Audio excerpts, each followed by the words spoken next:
Now, what do I mean when I talk about recovery muscles? Well, I think that group of muscles that you use when you sneeze, or blowing out a candle. those are the muscles that will help you recover. That's why I call them recovery muscles.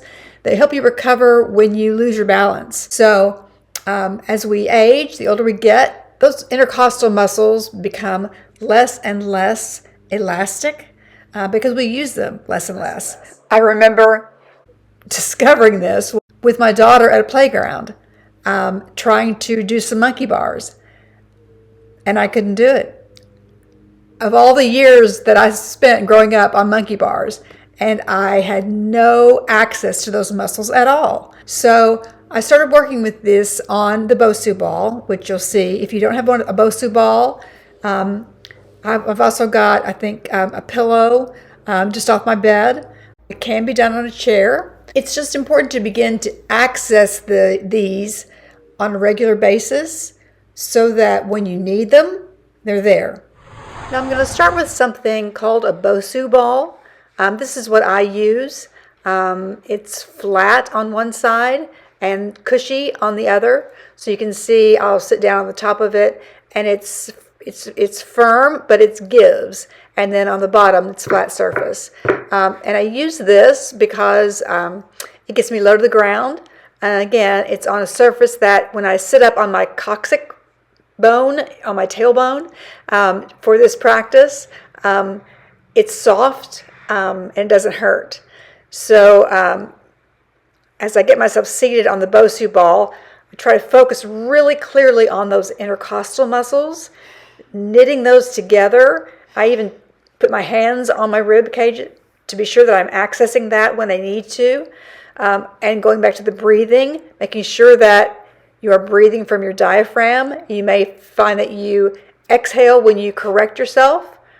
You can go up to your toes, and then I think I lift my feet off here in a minute and try to go to that balance. Now that's harder if you're not really strong abdominally, but when you do that and your balance shifts, those intercostal muscles will really engage. And you can combine that with your breathing by giving that a short burst of air out and exhale. And that helps you know that you're in contact with those muscles. Now I'm just going to grab a pillow off my bed and I put it down on the ground. Again, I'm close to the ground, so it's safe. The pillow is soft, and I'm going to put myself up on my tailbone. And then it's important to know that when you do this, you need to intentionally toss yourself off balance. Intentionally lean one way or the other until you're off balance, and your muscles have to engage to right you back up again. And that is exercising those muscles. And part of the reason I like to do this too, and I've said this earlier, that you can do it in bed even, you want to be in a safe place, obviously, where you're working. If it's easier for you to have your legs out, then you can do that. You can bring them up to your toes, or you can lift them up completely. Either way, you want to be sure that those muscles, the breathing, basic, deep intercostal muscles, are engaged, and that is what you're working.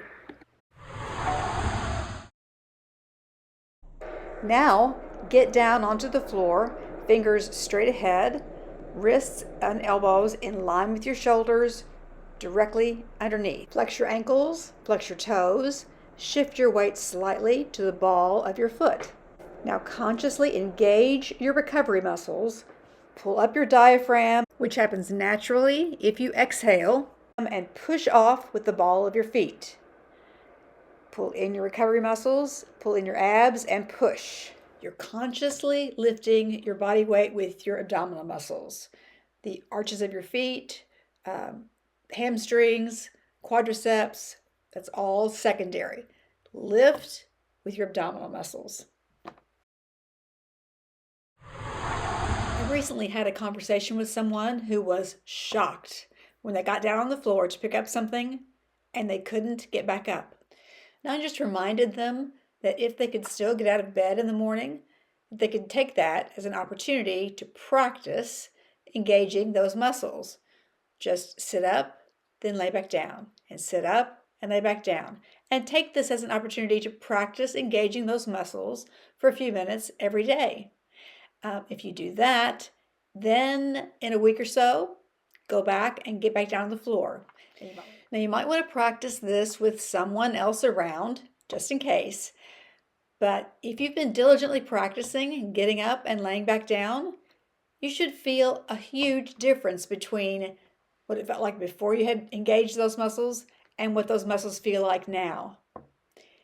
If you're a person who wants to remain autonomous, it is crucial for you to practice engaging these muscles. What are some other ways that you've discovered that you can use your recovery muscles? Let me know in the comments. As always, don't forget to like, subscribe, and share.